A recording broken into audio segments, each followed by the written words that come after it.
ಅದು ಬಹುಶಃ ನಮ್ಮ ಇವತ್ತಿನ ಕಾರ್ಯಕ್ರಮಕ್ಕೆ ಒಂದು ಡಿಸ್ಅಡ್ವಾಂಟೇಜು. ಯಾರು ಬೇರೆ ನಮ್ಮ ಸಿನಿಮಾನ ಹೊರತುಪಡಿಸಿ ಬೇರೆ ಯಾರು ಹೊರಗಿನವರು ಬಂದಿಲ್ಲ. ಅದನ್ನು ಬಿಟ್ಟು ಇವತ್ತೇನು ನಮ್ಮ ಕಾರ್ಯಕ್ರಮಕ್ಕೆ ಇಷ್ಟು ಜನ ನಮ್ಮ ಮೀಡಿಯಾ ಸ್ನೇಹಿತರು ಬಂದಿದ್ದೀರಾ, ನಿಮ್ಗೆಲ್ರಿಗೂ ಧನ್ಯವಾದ, ಥ್ಯಾಂಕ್ ಯು ಸೋ ಮಚ್ ಬಿಡುವು ಮಾಡ್ಕೊಂಡು ಬಂದಿದ್ದಕ್ಕೆ. ಜೊತೆಗೆ ನನ್ನ ಪರ್ಸನಲ್ ಫ್ರೆಂಡ್ಸ್ ಆಗಿರ್ಬೋದು. ಈ ಸಮಯದಲ್ಲಿ ಎಲ್ಲ ಮೀಡಿಯಾಗೆ ಹೆದರಿ ಬಂದಿರೋ ಒಬ್ಬರೇ ಒಬ್ಬರು ನಟ ಅಂದರೆ ಧರ್ಮಣ್ಣ, ನನ್ನ ಸ್ನೇಹಿತ. ದಯವಿಟ್ಟು ಬರಬೇಕು, ನೀವೇ ನಮ್ಮ ಗೆಸ್ಟ್, ನೀವೇ ನಮ್ಮ ಟ್ರೈಲರ್ ಲಾಂಚ್ ಮಾಡಬೇಕು ಇವತ್ತು. ಬನ್ನಿ ಬನ್ನಿ, ಪ್ಲೀಸ್ ಬನ್ನಿ, ಪ್ಲೀಸ್ ಧರ್ಮಣ್ಣ. ಹಾಂ, ಧೈರ್ಯವಂತ ಧರ್ಮಣ್ಣನಿಗೆ ಒಂದು ಚಪ್ಪಾಳೆ ಬರಲೇಬೇಕು. ಯಾಕಂದರೆ ನನ್ನ ಜೊತೆಲಿ ನನಗೆ ನಿರ್ದೇಶನ ಮಾಡಿರುವಂಥ ನಿರ್ದೇಶಕರು ಬರಬೇಕಾಗಿತ್ತು, ಕಾರಣಾಂತರಗಳಿಂದ ಬಂದಿಲ್ಲ. ಮೂಲ ಉದ್ದೇಶ ಇದೆ, ಪ್ರಶ್ನೆಗಳಿಂದ ಸ್ವಲ್ಪ ದೂರ ಇರೋಣ ಅಂತ ಇರ್ಬೋದು. ಸಿನಿಮಾದ ಬಗ್ಗೆ ಹೇಳ್ತಾ ಹೋಗ್ತೀನಿ. ನಮ್ಮ ಸಿನಿಮಾ ಜುಲೈ 5ನೇ ತಾರೀಕು ರಿಲೀಸ್ ಆಗ್ತಾ ಇದೆ. ಸಿನಿಮಾ ಹೇಗಿದೆ ಅಂತ ನೀವೆಲ್ಲ ಈಗ ಟ್ರೈಲರಲ್ಲಿ ನೋಡಿದ್ದೀರಾ. ಸೂರಿ ಸರ್ ಹೇಳ್ದಂಗೆ ಸಿನಿಮಾದ ಹೆಸರು ಜಿಗರ್ ಅಂತ ಯಾಕೆ ಇಟ್ಟಿದ್ದೀವಿ ಅಂದರೆ, ಇದೊಂದು ಹಿಂದಿ ಹೆಸರು ಇರ್ಬೋದು, ಬಟ್ ಜಿಗರ್ ಅನ್ನೋದು ಫಿಯರ್ಲೆಸ್ ಅಂತ. ಅಂದರೆ ಈ ಕ್ಯಾರೆಕ್ಟರ್ ಏನು, ಒಂದು ಕ್ಯಾರೆಕ್ಟರ್ ರಿವನ್ ಸಿನಿಮಾ ಆಗಿರೋದ್ರಿಂದ ಈ ಕ್ಯಾರೆಕ್ಟರ್ನ ಒಂದು ಫಿಯರ್ಲೆಸ್ ಕ್ಯಾರೆಕ್ಟರ್ ಆಗಿರೋದ್ರಿಂದ ಆ ಒಂದು ಕ್ಯಾರೆಕ್ಟರೈಸೇಷನ್ಗೆ ಸಂಬಂಧಪಟ್ಟಂಥ ಒಂದು ಹೆಸರು, ಜೊತೆಗೆ ಒಂದು ಸ್ವಲ್ಪ ಮಾಸ್ ಆಗಿರಲಿ ಅಂತ ಒಂದು ಸ್ವಲ್ಪ ಯಂಗ್ಸ್ಟರ್ಸ್ಗಳಿಗೆ ಒಂದು ಆ್ಯಕ್ಷನ್ ಸಿನಿಮಾಗೆ ಆಪ್ಟ್ ಆಗೋವಂಥ ಒಂದು ಟೈಟ್ಲು ಅಂತ ಜಿಗರ್ ಅಂತ ಇಟ್ಟಿದ್ದೀವಿ. ಜೊತೆಗೆ ಈ ಸಿನಿಮಾದ ಬೇಸ್ ಬಂದು ಜಾನ್ರ ಬಂದು ಆ್ಯಕ್ಷನ್ ಕಾಮಿಡಿ, ಅಂದರೆ ಆ್ಯಕ್ಷನ್ ಸಿನಿಮಾ ನೋಡಿದ್ದೀರಾ. ಜೊತೆಗೆ ತುಂಬ ಹ್ಯೂಮರಸ್ ಆಗಿ ಇಡೀ ಸಿನಿಮಾ ಹೋಗುತ್ತೆ. ಈ ಸಿನಿಮಾನ ನಾವು ಒಂದು 90ಕ್ಕೂ ಹೆಚ್ಚು ಭಾಗ ಮಲ್ಪೆ, ಕುಂದಾಪುರ ಸುತ್ತಮುತ್ತ ಶೂಟ್ ಮಾಡಿದ್ದೀವಿ. ಒಂದು ಆಲ್ಮೋಸ್ಟ್ ಒಂದು 10% ಬೆಂಗಳೂರಲ್ಲಿ ಶೂಟ್ ಮಾಡಿದ್ದೀವಿ. ಸಿನಿಮಾ ನಿರ್ದೇಶಕರು ಸೂರಿ ಕುಂದರ್ ಅವರು ಸುಮಾರು ಒಂದು 17-18 ವರ್ಷದಿಂದ ಚಿತ್ರರಂಗದಲ್ಲಿ ಕೆಲಸ ಮಾಡ್ತಿದ್ದಾರೆ. ತುಂಬ ಸಿನಿಮಾಗಳಿಗೆ ಅಸೋಸಿಯೇಟ್ ಆಗಿದ್ದಾರೆ, ತುಂಬ ಎಕ್ಸ್ಪೀರಿಯನ್ಸ್ಡು. ನನಗೆ ಈ ಸಿನಿಮಾ ಫಸ್ಟ್ ಇವ್ರು ಬಂದು ಕತೆ ಹೇಳಿದಾಗ ಆ ಕಥೆಯಲ್ಲಿ ಅವರಲ್ಲಿರೋ ಒಂದು ಕ್ಲಾರಿಟಿ ಜೊತೆಗೆ ಎಕ್ಸ್ಪೀರಿಯನ್ಸ್ ನನಗೆ ಶೂಟಿಂಗಲ್ಲೂ ತುಂಬ ಇಂಪ್ರೆಸ್ ಮಾಡಿದ್ದು ಅವ್ರ ಎಕ್ಸ್ಪೀರಿಯನ್ಸ್. ಒಂದು ಟೀಮ್ ಮ್ಯಾನೇಜ್ಮೆಂಟ್ ಆಗಿರ್ಬೋದು, ಏನು ಅಂತ ಇಡೀ ಶೂಟಿಂಗ್ ಯೂನಿಟ್ ಕರ್ಕೊಂಡೋಗಿ ಅಂತ ಒಂದು ಕುಂದಾಪುರದಲ್ಲಿ ಶೂಟ್ ಮಾಡುವಾಗ ಒಂದು ಸಪೋರ್ಟ್ ಸಿಸ್ಟಮ್ ಇತ್ತಲ್ಲ ಅವ್ರ ಹಿಂದೆ, ದಟ್ ವಾಸ್ ಫ್ಯಾಬುಲಸ್. ಆ್ಯಂಡ್ ಅವರ ನಿರ್ದೇಶನ ಕೂಡ ಅದ್ಭುತವಾಗಿದೆ. ಫಸ್ಟ್ ಅಟೆಂಪ್ಟಲ್ಲೇ ಒಂದು ಅದ್ಭುತವಾದ ಸಿನಿಮಾ ಮಾಡಿದ್ದಾರೆ ಅಂತ ನಾನು ಕಾನ್ಫಿಡೆಂಟಾಗಿ ಹೇಳ್ತೀನಿ. ಆ್ಯಂಡ್ ತುಂಬ ಚೆನ್ನಾಗಿತ್ತು ಸರ್ ನಿಮ್ಮ ಜೊತೆ, ಸೂರಿ ಸರ್ ಜೊತೆ ಕೆಲಸ ಮಾಡಿದ್ದು. ಆ್ಯಂಡ್ ಸುಮಾರು ಒಂದು 2.5 ವರ್ಷದಿಂದ ಒಟ್ಟಿಗೆ ಟ್ರಾವೆಲ್ ಮಾಡ್ತಾ ಇದ್ದೀವಿ. ಸಿಕ್ಕಾಪಟ್ಟೆ ಇರಿಟೇಟ್ ಮಾಡಿದ್ದೀನಿ. ಯಾವಾಗಲೂ ಸಿನಿಮಾ ರಿಲೀಸ್ ಆಗ್ತಿರ್ಲಿಲ್ಲ ಅಥವಾ ಇನ್ನೊಂದೇನೋ ಆಗ್ತಿದೆ ಅಂದಾಗ ಸಾಮಾನ್ಯವಾಗಿ ಒಂದು ತಂಡ ಪ್ರೆಷರೈಸ್ ಆಗುತ್ತೆ. ಆ ಪ್ರೆಷರ್ ನೀನೆಲ್ಲೂ ಹಾಕೋಕ್ಕಾಗಲ್ವಲ್ಲ. ಒಂದು ನಟ ಆಗಿರೋ ನಿರ್ದೇಶಕರು ನಿರ್ಮಾಪಕರ ಮೇಲೆ ವಾಪಸ್ ಆದರೆ ಬೌನ್ಸ್ ಬ್ಯಾಕ್ ಆಗಿ ಮತ್ತೆ ನಿರ್ದೇಶಕರ ಮೇಲೆ, ಆ್ಯಕ್ಟರ್ ಮೇಲೆ, ಹಿಂಗೆ 2 ವರ್ಷದಿಂದ ಸ್ಟ್ರಗಲ್ ಮಾಡಿದ್ದೀವಿ. ಈ ಸಿನಿಮಾ ನಿರ್ಮಾಪಕರು ಬಂದು ಪೂಜಾ ವಸಂತ್ ಕುಮಾರ್ ಅಂತ, ವಸಂತ್ ಸರ್ ಅವರ ಹಸ್ಬೆಂಡು. UK ವಸಂತ್ ಸರ್ ಅವ್ರ ವಸಂತ್ ಸರ್ ವೈಫ್ ಪೂಜಾ ಮೇಡಮ್. UK ಪ್ರೊಡಕ್ಷನ್ ಅಂತ 4 ಸಿನಿಮಾಗಳು ಮಾಡಿದ್ದಾರೆ. ಇದು 5ನೇ ಸಿನಿಮಾ ಅಲ್ವಾ? 5ನೇ ಸಿನಿಮಾ ಇದು, ಜಿಗರ್ ಅಂತ. ಅವರು ಅಷ್ಟೇ ವೆರಿ ಪ್ಯಾಷನೇಟ್. ನೀವು ಸಿನಿಮಾ ನೋಡಿದ್ರೆ ಗೊತ್ತಾಗುತ್ತೆ. ಸೂರಿ ಕುಂದರ್ ಅವರು ಮೊದಲನೇ ನಿರ್ದೇಶನ ಆದರೂ ಕೂಡ ಅವರನ್ನು ನಂಬಿ ಇಷ್ಟು ಯಾವುದೇ ರೀತಿ ಕೊರತೆ ಇಲ್ಲದೆ ಇರೋ ಥರ ಒಳ್ಳೆ ರೀತಿಯಲ್ಲಿ ಖರ್ಚು ಮಾಡಿ ಸಿನಿಮಾನ ಮಾಡಿದ್ದಾರೆ. ಪ್ರೀತಿಯಿಂದ, ಬೇಸಿಕಲಿ ತುಂಬ ಪ್ರೀತಿಯಿಂದ ಸಿನಿಮಾ ಮಾಡಿದ್ದಾರೆ. ಸಾಮಾನ್ಯವಾಗಿ ಸಿನಿಮಾಗೆ ಬರುವಾಗ ನಿರ್ಮಾಪಕರಲ್ಲಿ ಒಂದು ವ್ಯಾಪಾರದ ಮನಸ್ಥಿತಿ ಇರುತ್ತೆ, ಅಂದರೆ ಲಾಭ ಮಾಡಬೇಕು ಅನ್ನೋ ಒಂದು ಉದ್ದೇಶ ಇರುತ್ತೆ. ಅದನ್ನು ಮೀರಿ ಸಿನಿಮಾ ಚೆನ್ನಾಗಿ ಬರಬೇಕು, ಎಲ್ಲೂ ಕಾಂಪ್ರಮೈಸ್ ಆಗಬಾರ್ದು ಅಂತ ನಿಂತಿರುವಂಥ ದೊಡ್ಡ ಸಪೋರ್ಟ್ ಸಿಸ್ಟಮ್ ಈ ಸಿನಿಮಾದ ಹಿಂದಿರೋದು. ಈ ಸಿನಿಮಾ ಆಗೋದಕ್ಕೂ ಕಾರಣ, ಸಿನಿಮಾ ಆಚೆ ಬಂದರೆ ಅದಕ್ಕೆ ಪೂರ್ತಿ ಕ್ರೆಡಿಟು ಬೇರೆ ಯಾರಿಗೂ ಅಲ್ಲ, ನಮ್ಮ ನಿರ್ಮಾಪಕರಿಗೆ ಹೋಗಬೇಕು. ಇಂಥ ಸಮಯದಲ್ಲಿ ಇವಾಗ ನಮಗೆಲ್ಲ ಗೊತ್ತಿರೋ ಹಾಗೆ ಪ್ರೇಕ್ಷಕರು ಕಡಿಮೆ ಇದ್ದಾರೆ, ಜೊತೆಗೆ ಸಿನಿಮಾಗಳ ಸಂಖ್ಯೆನೂ ಕಡಿಮೆ ಆಗ್ತದೆ. ಕಾರಣ ಮೂಲ ಪ್ರೇಕ್ಷಕರು ಕಡಿಮೆ ಇರೋದ್ರಿಂದ. ಅಂಥ ಸಮಯದಲ್ಲಿ ನಿರ್ಮಾಪಕರು ನಮ್ಮ ಸೂರಿ ಕುಂದರ್ ಅವ್ರನ್ನ ನಂಬಿ, ನಮ್ಮನ್ನೆಲ್ಲ ನಂಬಿ ಸಿನಿಮಾಗೆ ಇನ್ವೆಸ್ಟ್ ಮಾಡಿರೋದ್ರಿಂದ ನಾಳೆ ಈ ಸಿನಿಮಾ ತುಂಬ ಚೆನ್ನಾಗಿ ಬಂದಿರೋದ್ರಿಂದ ನಾಳೆ ಇದು ಏನೇ ಆದರೂ ಅದರ ಕ್ರೆಡಿಟ್ ನಿರ್ಮಾಪಕರಿಗೆ ಹೋಗುತ್ತೆ. Thank you. ನೀವು ಇವತ್ತಿಲ್ಲ Pooja ma'am and Vasanth sir, thank you so much for giving us a great opportunity. And ಈ ಸಿನಿಮಾದ ಮೇಜರ್ ಒಂದು ಪಿಲ್ಲರ್ ಯಾರಪ್ಪ, ಇನ್ನು ಒಂದು 3-4 ಪಿಲ್ಲರ್. ಸಿನಿಮಾ ಮನೆ ಅಂದ್ರೆ 4 ಪಿಲ್ಲರ್ ಇರುತ್ತೆ. ನಮ್ಮ ಸಿನಿಮಾದ ಇನ್ನೊಂದು ಪಿಲ್ಲರು ನಮ್ಮ ಶಿವು ಸರ್ ನಮ್ಮ ಸಿನಿಮಾದ DOP. ಚಪ್ಪಾಳೆ ಆಯ್ತಲ್ಲ, ಅದಕ್ಕೆ ಸೈಲೆಂಟ್ ಆಗಿದೆ, ಮುಗಿದಿ ಅಂತ ಶೆಟ್ರಿಗೆ ಮರ್ತ್ಬಿಟ್ರೇನೋ ಅಂತ ಹೇಳಿ DOP. ಓಕೆ. ಶಿವು ಸರ್, ನೀವು ಸಿನಿಮಾದಲ್ಲಿ ಏನು ನೋಡ್ತಾ ಇದ್ದೀರಾ ಇವಾಗ ಟ್ರೈಲರಲ್ಲಿ ಕಾಣಿಸೋದು ಅವ್ರ ಕೆಲಸನೇ. ಏನು ಅವ್ರ ಫ್ರೇಮಿಂಗ್ ಆಗಿರ್ಬೋದು, ಸಲಾಗ, ನೆಕ್ಸ್ಟ್ ಅವ್ರದ್ದು ಭೀಮಾ ಬರ್ತಾ ಇದೆ August 9th. Congratulations Shivu sir, ಒಳ್ಳೇದಾಗಲಿ, ಆ ಸಿನಿಮಾ ಸೂಪರ್ ಡೂಪರ್ ಹಿಟ್ ಆಗಲಿ. ನಾವೆಲ್ಲರೂ ಕಾಯ್ತಾ ಇದ್ದೀವಿ ಆ ಸಿನಿಮಾಗೆ.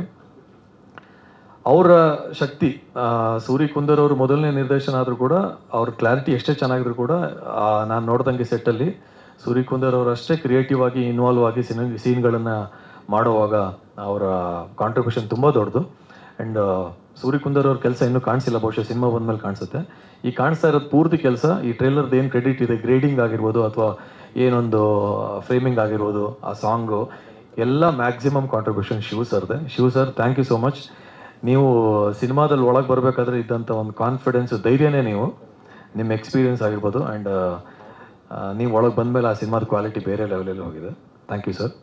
ಆ್ಯಂಡ್ ಇನ್ನೊಂದು ಪಿಲ್ಲರು ರಿತ್ವಿಕ್ ಅವರು, ಸಿನಿಮಾದ music director.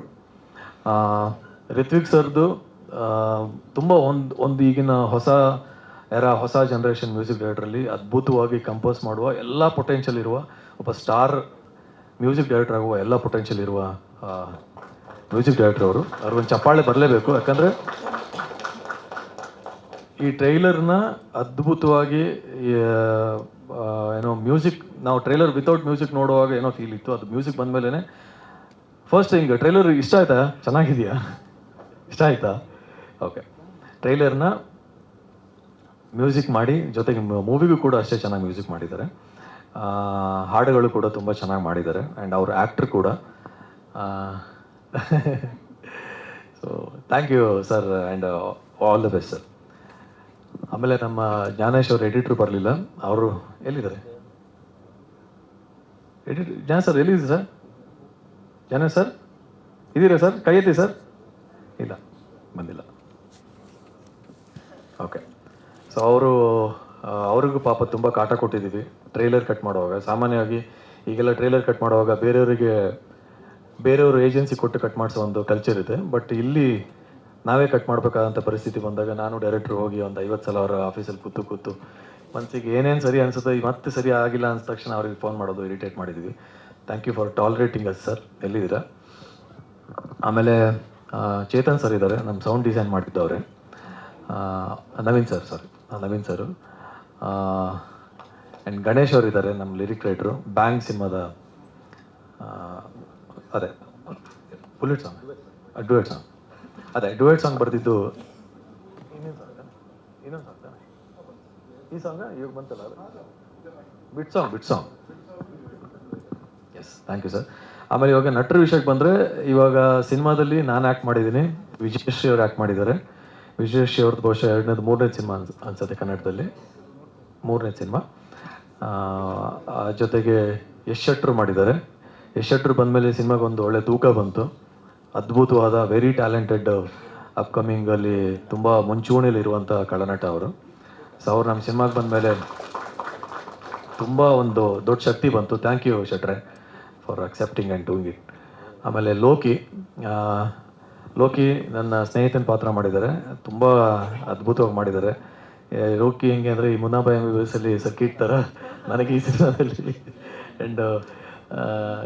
And Kiran Aneeq ಕೂಡ ನನ್ನ ಸ್ನೇಹಿತರು ಸಿನಿಮಾದಲ್ಲಿ. ಆ್ಯಂಡ್ ನಮ್ಮ ದಿಲೀಪ್ ಅವರು, ನಮ್ಮ ನಿರ್ಮಾಪಕರ ಕಸಿನು, ಜೊತೆಗೆ ಸೂಪರಾಗಿ ಆ್ಯಕ್ಟ್ ಮಾಡಿದ್ದೀರ ದಿಲೀಪ್ ಅವರೇ. ಟ್ರಸ್ಟ್ ಮೀ, ನಂಗೆ ತುಂಬ ಇಷ್ಟ ಆಯಿತು ನಿಮ್ಮ ಬಾಡಿ ಲ್ಯಾಂಗ್ವೇಜು, ನಿಮ್ಮ ವಾಯ್ಸು, ನಿಮ್ಮ ಡೈಲಾಗ್ಸ್ ಎಲ್ಲ.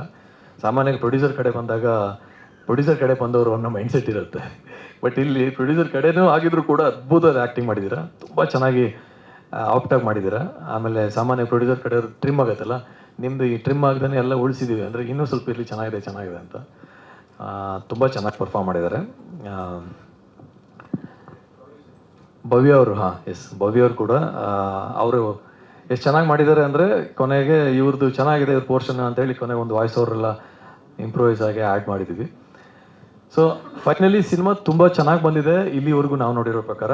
ಈಗ ಸಿನಿಮಾದ ಬಗ್ಗೆ ಹೇಳ್ಬೇಕಂದ್ರೆ, ನಮಗೆಲ್ಲ ಗೊತ್ತಿರೋ ಹಾಗೆ ಸಿನಿಮಾಗೆ ಪ್ರೇಕ್ಷಕರ ಕೊರತೆ ಎದ್ದು ಕಾಣಿಸ್ತಾ ಇದೆ. ಇಲ್ಲಿ ಪ್ರೇಕ್ಷಕರ ತಪ್ಪಲ್ಲ, ಸಿನಿಮಾಗಳು ಕೂಡ ಅಷ್ಟು ಅದ್ಭುತವಾಗಿ ಬರ್ತಿಲ್ಲ ಅನ್ನೋ ಕಾರಣ ಇರ್ಬೋದು, ಅಥವಾ OTT ಆಕ್ಸೆಸ್ ಜಾಸ್ತಿ ಇರ್ಬೋದು. ಬೇರೆ ಉದ್ದೇಶಕ್ಕೆ ಥಿಯೇಟ್ರಿಗೆ ಪ್ರೇಕ್ಷಕ ವರ್ಗ ಕಮ್ಮಿ ಬರ್ತಾ ಇದೆ. ಸೊ ನಿರ್ಮಾಪಕರ ಉಳಿವಿಗೆ ಜೊತೆಗೆ ಇಂಥ ಒಂದು ಪ್ಯಾಷನೇಟ್ ನಿರ್ಮಾಪಕರನ್ನ ಉಳಿಸೋದಕ್ಕೆ ಸಿನಿಮಾದವರಾದಂಥ ನಾವು ಜೊತೆಗೆ ಒಂದು ಜನಕ್ಕೆ ಮುಟ್ಟಿಸ್ಬೇಕಾದಂಥ ನಿಮ್ಮ ಸಹಾಯನೂ ತುಂಬ ಮುಖ್ಯ. ಯಾಕಂದರೆ ಸಿನಿಮಾ ಸರ್ ನನಗೇನು ಹೊಸ ವಿಷಯಕ್ಕೆ ಹೇಳಕ್ಕೆ ಹೋಗಿ ಬ್ಲ್ಯಾಂಕ್ ಆಗೋಯ್ತು. ಯಾ ಬಹುಶಃ ಅದು ಬೇಡ ಅನ್ಸುತ್ತೆ ಆ ವಿಷಯ. ಸದ್ಯಕ್ಕೆ ಅದೇ 22ನೇ ತಾರೀಕು ನಾನು ಅದೇ ಸರ್ ನನ್ನ ಪಾತ್ರದ ಹೆಸರು ಜೀವ ಅಂತ. ಒಂದಿಷ್ಟು ಆ್ಯಕ್ಷನ್ ಮಾಡಿಸಿದ್ದಾರೆ ನನಗೆ. ಸಾಮಾನ್ಯವಾಗಿ ನಾನು ಸ್ವಲ್ಪ ಬೆಳ್ಳಗಿದ್ದೀನಿ ಅಂತ ಲವ್ ಸ್ಟೋರಿ ಅಂತ ಕರೆಯೋರು ಫಸ್ಟ್ ಟೈಮ್. ಸರ್ ಅದೇ ಹೇಳಕ್ಕೆ ಬಂದೆ. ಬರೀ ಲವ್ ಸ್ಟೋರಿಗಳು ಮಾಡ್ತಾ ಇದ್ದೆ. ಸೊ ನನ್ನನ್ನು ಇಟ್ಕೊಂಡು ಒಂದು ಆ್ಯಕ್ಷನ್ ಸಿನಿಮಾ ಮಾಡಿದ್ದಾರೆ ಫಸ್ಟ್ ಥಿಂಗು. ಜೊತೆಗೆ ಒಂದು ಅಟ್ರಾಕ್ಷನ್ ಇರುತ್ತೆ ಯಂಗ್ಸ್ಟರ್ಗಳಲ್ಲಿ, ಯೂತಲ್ಲಿ. ಏನಪ್ಪ ಅಂದರೆ ಒಂದು ಅಂಡರ್ ವರ್ಲ್ಡು, ಒಂದು ಮಾಫಿಯಾ, ಇನ್ನೇನು ಅಂದಾಗ ಒಂದು ಕಾಮನ್ ಅಟ್ರಾಕ್ಷನಲ್ಲಿ ಹೇಗೆ ಯೂಸ್ಟರ್ ಅದೇ ಥರದ್ದು ಈ ಪಾತ್ರಕ್ಕೂ ಕೂಡ ಒಂದು ಅವನಲ್ಲಿ ಪೊಟೆನ್ಷಿಯಲ್ ಇರುತ್ತೆ, ಜೊತೆಗೆ ಒಂದು ಅಟ್ರಾಕ್ಷನ್ ಇರುತ್ತೆ. ಸಂಭವ ಅವನು ಒಂದು ಅಂಡರ್ ವರ್ಲ್ಡ್ ಒಳಗಡೆ ಹೋಗ್ತಾನೆ. ಅಂಡರ್ ವರ್ಲ್ಡ್ ಅಥವಾ ಒಂದು ಆ ಥರದ್ದು ಒಂದು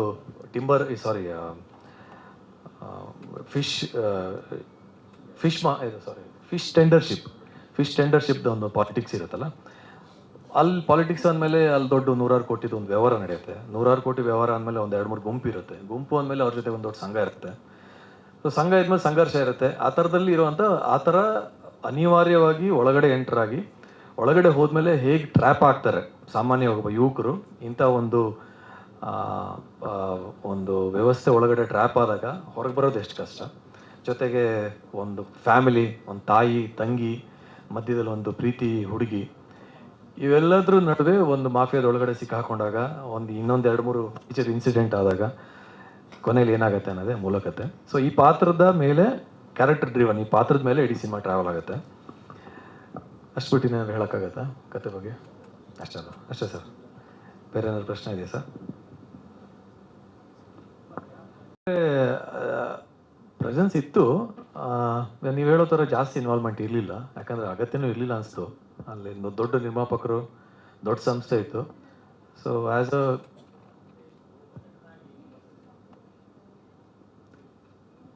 ಅಲ್ಲ, ಇವಾಗ ನಾನು ನಟ ಆದರೂ ನನ್ನನ್ನು ನೀವು ಕರೆದಾಗ ನಿರ್ಮಾಪಕರು ಅಥವಾ ಎಷ್ಟು ಬೇಕೋ ಅಷ್ಟು ಕೊಡ್ತೀವಿ. ಇಲ್ಲಿ ಇವಾಗ ನಿರ್ಮಾಪಕರು ಇಲ್ಲ, ಹೊಸ ನಿರ್ದೇಶಕರು, ಇಲ್ಲೊಂದು ತಂಡದ ಅಗತ್ಯ ಇರುತ್ತೆ. ಈಗ PRK ಪ್ರೊಡಕ್ಷನ್ ಅಂದಾಗ PRK ಪ್ರೊಡಕ್ಷನ್ಗೆ ಆದಂಥ ಒಂದು ಬ್ರ್ಯಾಂಡ್ ವ್ಯಾಲ್ಯೂ ಇದೆ. ಅಲ್ಲಿ ಏನೇನು ಆರ್ಗ್ಯಾನಿಕ್ ಆಗಬೇಕು ಅದಾಗತ್ತೆ. ನಾವು ಹೋಗಿ ನಮ್ಮ ಕೆಲಸ ಮಾಡಿ ಬಂದರೂ ಸಾಕು, ಬಿಸ್ನೆಸ್ ವಿಷಯದಲ್ಲೂ ಆಗಿರ್ಬೋದು ಅಥವಾ ಅದನ್ನು ಜನರಿಗೆ ಮುಟ್ಸೋ ವಿಷಯದಲ್ಲೂ ಕೂಡ.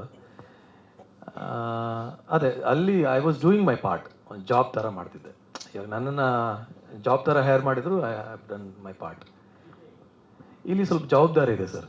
ಜವಾಬ್ದಾರಿ ಹೇಗೆ ಅಂದರೆ, ನಿರ್ಮಾಪಕರು ನಮ್ಮನ್ನು ಕರೆಸೋವಾಗ ಅಥವಾ ಮಾತಾಡೋವಾಗ ಒಂದು ಹೊಸ ರಿಸ್ಕ್ ತೊಗೋತಾ ಇರ್ತಾರೆ. ಯಾಕಂದರೆ ನಮಗೂ ಗೊತ್ತಿರುತ್ತೆ ಇಲ್ಲಿ ಬಿಸ್ನೆಸ್ ಏನಾಗ್ತಿದೆ ಅಂತ. ರಿಸ್ಕ್ ತೊಗೊಳ್ಳೋವಾಗ ನಾವು ನಿರ್ಮಾಪಕರ ಜೊತೆ ನಿಲ್ಬೇಕಾಗತ್ತೆ. ಎಲ್ಲ ಯಾವ ವಿಷಯದಲ್ಲಿ ಅಂದರೆ, ಆ ಸಿನಿಮಾನ ಜನರಿಗೆ ಮುಟ್ಸೋ ವಿಷಯದಿಂದ ಹಿಡಿದು ಅದು ವ್ಯಾಪಾರ ಆಗೋವರೆಗೂ, ಅವ್ರಿಗೆ ಲಾಭ ಸಿಗೋವರೆಗೂ ಜೊತೆ ನಿಲ್ಬೇಕಾಗುತ್ತೆ. ಆ ಥರದೊಂದು ಸಣ್ಣ ರೆಸ್ಪಾನ್ಸಿಬಿಲಿಟಿ ಇದೆ ಇಲ್ಲಿ. ಅದೇ ವ್ಯತ್ಯಾಸ. ಬೇರೆ ಸಿನಿಮಾಗಳಿಗೆ ಏನಂದರೆ ಸ್ವಲ್ಪ ಒಂದು ಜವಾಬ್ದಾರಿ ಇದೆ ಇಲ್ಲಿ. ಸರ್, ಪಬ್ಲಿಕ್ಕನ್ನು ಕರ್ಸೋದಕ್ಕೆ 2-3 ಥರ ಪ್ಲ್ಯಾನ್ ಇದೆ ಸರ್.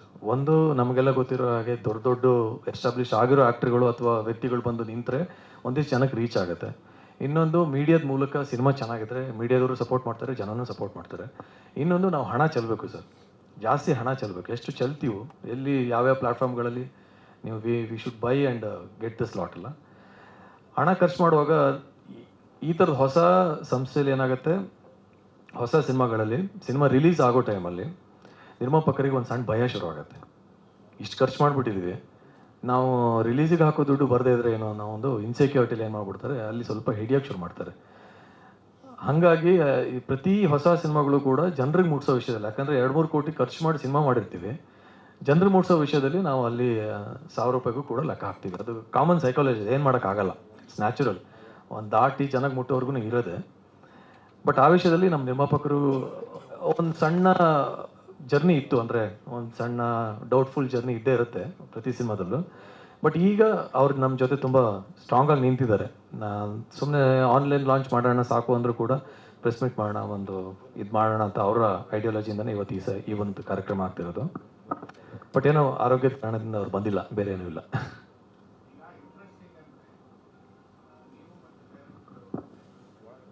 ಇಲ್ಲ, ನನಗೆ ನೆನ್ನೆ ಇವ್ರು ಹೇಳಿದ್ರು, ನಾಳೆ ನೀವೇನು ಡ್ರೆಸ್ ಹಾಕೊಂಡು ಬರ್ತೀರಾ ಸರ್, ಟ್ವಿನ್ನಿಂಗ್ ಮಾಡೋಣ ಅಂದರು.